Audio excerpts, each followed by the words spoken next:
Monsieur le Président de l'Assemblée générale, Monsieur le Secrétaire général, Excellences, Mesdames et Messieurs, Monsieur le Président, je vous adresse mes chaleureuses félicitations pour votre élection à la présidence de cette 78e session ordinaire de l'Assemblée générale.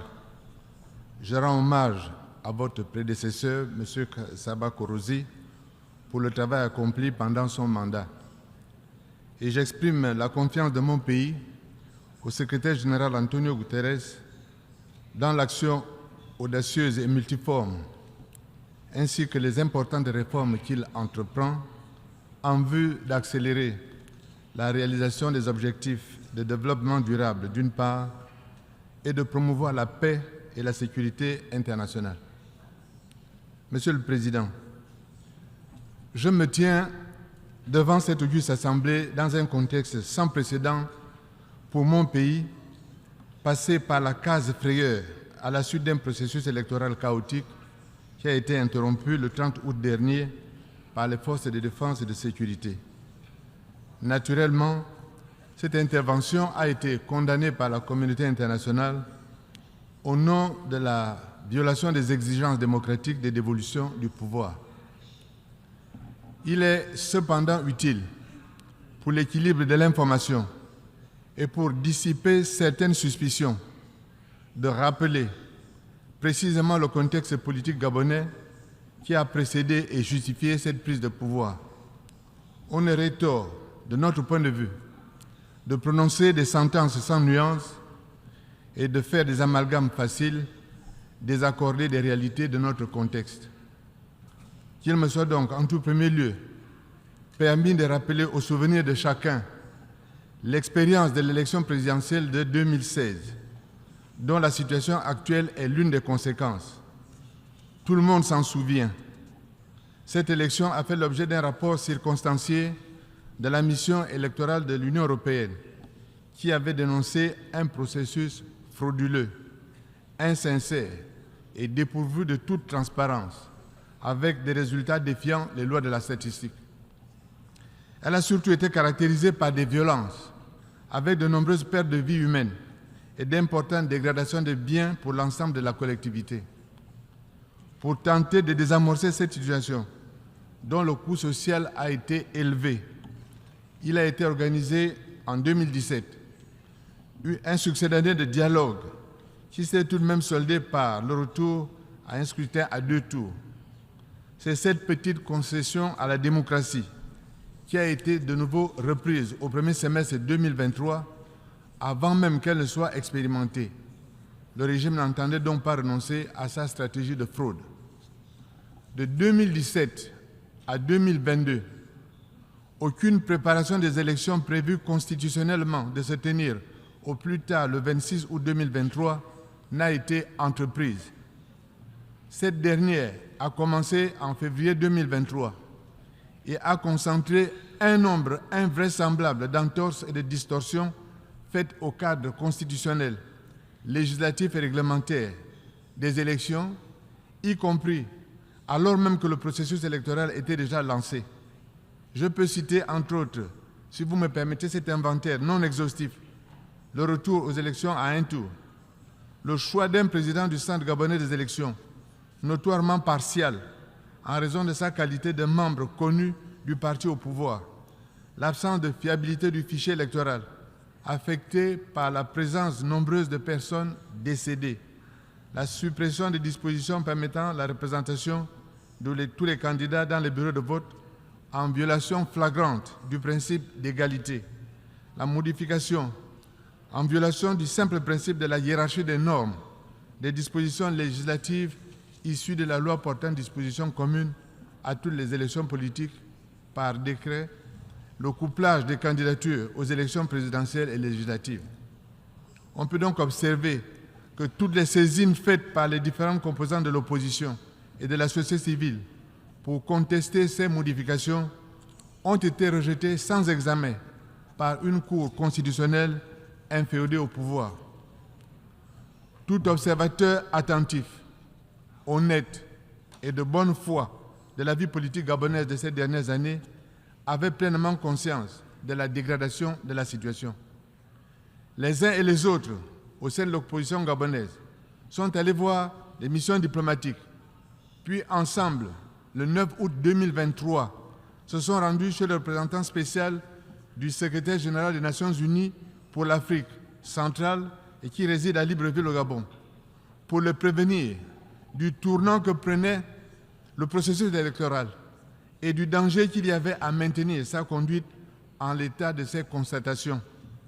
Or, je veux le dire ici sans ambiguïté, ni les acteurs politiques, ni les électeurs, personne n'était prêt à accepter une nouvelle forfaiture électorale.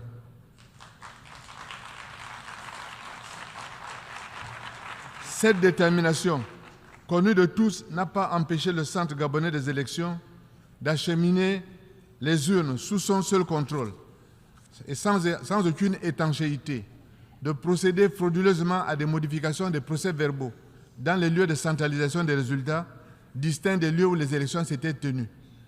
La prise en compte des résultats obtenus de cette manière ne pouvait déboucher le lendemain de la proclamation que sur des affrontements. Monsieur le Président, Mesdames et Messieurs, dans une telle logique, les forces de défense et de sécurité avaient le choix entre se préparer à réprimer ces protestations avec le risque tôt ou tard d'être poursuivis devant les juridictions internationales en raison de leurs responsabilités, ou bien alors décider d'interrompre un processus frauduleux et dangereux pour la cohésion nationale. Elles ont choisi, en toute responsabilité, la seconde voie pour conjurer le risque d'un incendie dont l'embrasement aurait ébranlé les fondements même de la société gabonaise et n'aurait pas épargné les nombreuses populations étrangères vivant au Gabon. Je voudrais le répéter, elles ont choisi de façon responsable la seconde voie pour conjurer le risque d'un incendie dont l'embrasement aurait ébranlé les fondements même de la société gabonaise et n'aurait épargné les nombreuses populations vivant au Gabon. Il n'aurait pas été raisonnable ni responsable de laisser prospérer une situation confuse. Le basculement dans un cycle de violence aurait constitué un désastre d'ensemble. En conséquence, cette intervention militaire, sans effusion de sang, sans aucun dégât matériel constaté, a été un moindre mal. La population l'a approuvé dans une très large mesure par des scènes de liesse spontanée que chacun a pu suivre partout dans le monde grâce aux images qui ont circulé et à la majorité de la classe politique s'est retrouvée soulagée d'avoir évité une issue incertaine. Dès lors, condamner un tel processus, c'est soutenir qu'il aurait mieux valu laisser les affrontements se faire et venir recenser ultérieurement le nombre de victimes, puisque personne dans l'opposition, personne n'était disposé à laisser ce énième hold-up électoral s'opérer. Monsieur le Président, Mesdames et Messieurs, si une telle intervention a été nécessaire, l'on ne saurait se contenter d'un statu quo. Il faut, sans délai, dans une démarche inclusive, préparer les réformes et revenir à un jeu institutionnel ordinaire qui permette la dévolution du pouvoir par les élections. La feuille de route du gouvernement de transition que je conduis depuis 2 semaines vise à restaurer la confiance, à procéder à des corrections majeures du cadre des élections, à restaurer les institutions et à préparer la mise en œuvre de ces réformes. Les livrables attendus de cette concertation sont, à la suite d'une conférence nationale, l'adoption d'une nouvelle constitution, reflet de notre contrat social, ainsi que l'adoption d'un bloc législatif comprenant notamment une loi électorale garante de scrutin transparent, libre et crédible. C'est pourquoi, d'ores et déjà, pour la semaine prochaine, une conférence de presse a été convoquée. J'indiquerai à cette occasion le calendrier des consultations de l'ensemble de la classe politique ainsi que de la société civile et je mettrai à profit cette occasion pour décliner le chronogramme des différentes étapes qui conduiront à de nouvelles élections. Dans cette perspective, ce dont le Gabon a le plus besoin, c'est d'un encouragement et d'un accompagnement pour conduire ces chantiers dans des délais que chacun veut raisonnables. J'ai saisi donc cette occasion pour lancer un appel solennel à l'ensemble de nos partenaires bilatéraux, régionaux et multilatéraux pour accompagner et soutenir les langues populaires de salut national en vue de renforcer les fondements de l'état de droit et de la démocratie pour une prospérité partagée. Dans cette phase charnière de notre destin et de notre histoire, le peuple gabonais, qui s'unit dans la concorde autour du comité de transition pour la restauration des institutions, se souviendra avec reconnaissance de la solidarité et de la confiance des peuples d'Afrique et du monde entier qui se tiendront à ses côtés pour l'aider à préserver sa place dans le concert des nations. Monsieur le Président, 78 ans après la création de l'ONU, un cycle sans fin de crise continue d'assombrir l'aspiration et l'horizon de la paix durable entre les nations et au sein des nations. Les multiples crises de solidarité, crise sécuritaire, crise humanitaire, crise sanitaire, crise climatique, crise géopolitique, alimentent les sentiments de défiance à l'égard des institutions et mécanismes internationaux. En effet, de façon patente, le système de sécurité collective et indivisible prôné par la Charte des Nations Unies apparaît comme une fiction dans de nombreuses régions du monde, en proie aux soubresauts de la guerre, notamment en Afrique, où la région du Sahel, la Corne de l'Afrique, la région des Grands Lacs sont devenus de véritables épicentres de l'instabilité. Dans la plupart de ces régions, la prédation des ressources naturelles constitue une source importante de conflictualité au point qu'elles deviennent une véritable malédiction pour les pays qui les possèdent. Monsieur le Président, nous nous trouvons aujourd'hui à un point d'inflexion qui exige de chacun des membres de la communauté internationale une réappropriation des objectifs de la Charte des Nations Unies et une réconciliation avec les aspirations des peuples du monde. Il est fondamental de reparamétrer le contrat social entre nations indépendamment de leur taille ou de leur envergure, en gardant bien à l'esprit que chaque peuple compte. Nous devons surtout recalibrer la projection de notre identité en tant que peuple du monde, en donnant la primauté chaque fois au dialogue sur l'affrontement, à la coopération sur la logique des camps qui s'opposent. Nous devons sans plus attendre procéder à une véritable transformation structurelle de l'architecture de paix et de sécurité de notre organisation, ainsi qu'à l'adaptation de nos mécanismes de promotion de la paix et de sécurité à un contexte global de crise et de conflits en constante mutation. C'est toute la pertinence de la thématique de la présente session, axée sur la nécessité de rétablir la confiance et de raviver la solidarité pour accélérer la mise en œuvre du programme 2030. Monsieur le Président, le Gabon affirme que la prévention est un outil plus qu'essentiel qui doit figurer au centre de nos actions si nous voulons une paix consolidée et durable. Les efforts de la communauté internationale en matière de prévention ont été jusqu'ici lents, peu adaptés, peu financés. En effet, l'absence de ressources adéquates affectées aux actions de notre organisation en faveur de la prévention et à la consolidation de la paix a hélas fortement contribué soit à la résurgence de crises en période de transition ou à faire naître de nouveaux conflits. Notre génération a une responsabilité envers les générations futures, celle de leur léguer un monde plus sûr, un monde dans lequel les menaces à la paix et à la sécurité liées à la prolifération des armes de destruction massive est endiguées, un monde sans menace nucléaire. Monsieur le Président, il demeure un fossé considérable entre nos actions et nos engagements. Il est temps de le combler, notamment sur la question cruciale du financement de l'action climatique. Le Gabon a consenti plusieurs décennies d'investissement sur la préservation de la biodiversité et fait preuve d'un engagement constant dans la lutte contre les changements climatiques. Les nouveaux pactes financiers, dette nature, offrent des opportunités d'accroître des budgets consacrés à la protection de la biodiversité, de répondre à l'insoutenabilité de la dette des pays en développement et de lutter contre les changements climatiques. À travers ce nouveau mécanisme de financement, mon pays vient de bénéficier d'une restructuration de 3% de sa dette contre un engagement à investir 163 millions de dollars dans la préservation de nos écosystèmes marins. Nous devons aller plus loin dans cette dynamique. J'invite donc les partenaires financiers internationaux à multiplier les initiatives de conversion de dettes pour faire face aux défis du réchauffement climatique, de la perte de la biodiversité et du développement durable.